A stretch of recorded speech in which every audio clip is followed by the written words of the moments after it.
Hello friends, எங்கள் வீட்டுக்கு முன்னாடி கொஞ்சம் செடி வச்சுருக்கேன் பாருங்கள். அரளிப்பூ வந்து நிறைய பூத்துருக்கு. இங்கே பாருங்கள், இங்கேயும் பூத்துருக்கு. செம்பருத்தி செடி இப்போ தான் கொஞ்சம் பெருசாக வளர்ந்துட்டுருக்கு. இதுவும் வந்து பாருங்கள், 2 பூ பூத்துருக்கு. இங்கே ஒரு பூ பூத்துருக்கு. அதே போல் வெண்டைக்காய் செடி வச்சுருக்கேன். பாருங்கள் எவ்வளோ உயரம் வளர்ந்துருக்கு. இப்போ தான் இவ்வளோ உயரம் வளர்ந்த பின்னாடி ஒவ்வொரு காய் வந்து வச்சுருக்கு. இவருக்கு பிஞ்சு தெரியுதா என்னன்னு கேட்டுருக்கு பாருங்க. பிஞ்செல்லாம் நிறைய இப்போ தான் வந்திருக்கு.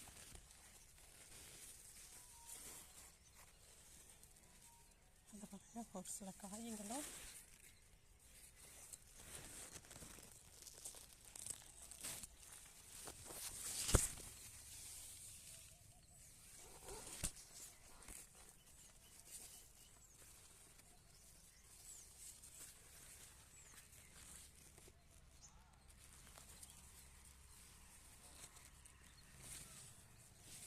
பாருங்கள். இங்கே ஒரு சில காய்களும் இருக்குது.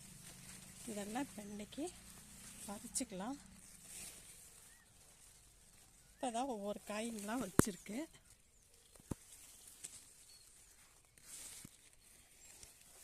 அதே மாதிரி இந்த தட்டைப்பை தேங்காய் வச்சேன் பாருங்கள். இதுவும் கொஞ்சம் நிறைய நான் பறிச்சுட்டேன். இப்போ 1 2 தான் இருக்குது.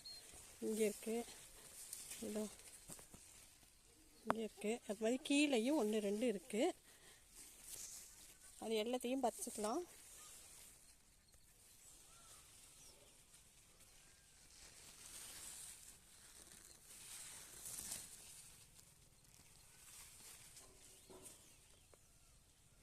இது வந்து நாட்டு வெண்டைக்காய். நாட்டு வெண்டைக்காய் பாருங்கள், இதில் 2 காய் இருக்குது.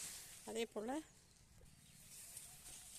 கத்திரிக்காய் பாருங்கள், 1 2 காய்ச்சிருக்கு. இதையும் பறிச்சுக்கலாம். செடியில் இவ்வளோ காய் இருந்துச்சு. இது வந்து நாட்டு வெண்டைக்காய். இது வந்து சாதாரண காய், விவசாய காய். அதோட பாருங்கள், கொத்தவரங்காய் இன்னும் கொஞ்சம் இருந்துச்சு, அதெல்லாம் முத்திருச்சு. இது மட்டும்தான் இருந்தது. இது தட்டைக்காய் பறித்து வச்சுருக்கேன். அதோட கத்திரிக்காயும் பறித்து வச்சுருக்கேன். இது வந்து நல்ல காரக்குழம்பா வச்சுக்கலாம். அதே போல் பூவு பாருங்கள், நல்லா அழகாக இவ்வளோ பூ இருந்துச்சு. இது நேற்று இந்த பூவை கட்டினே 2 முழத்துக்கு மேலே தான் வந்தது. இது வந்து நம்ம வீட்டில் உள்ள சாமிக்கு போதுமானது. கடையில் வாங்காமல் நம்ம வீட்லேயே வந்து பறித்து நம்மளே கட்டி வைக்கும் பொழுது அது ஒரு தனி சந்தோஷம்தான். நம்ம வீட்லேயே வச்சு இந்த பூவு காய் இதெல்லாம் பிடிச்சிருந்துச்சுன்னா ஒரு லைக்கை கொடுத்துருங்க. அடுத்த வீடியோவில் பார்க்கலாம்.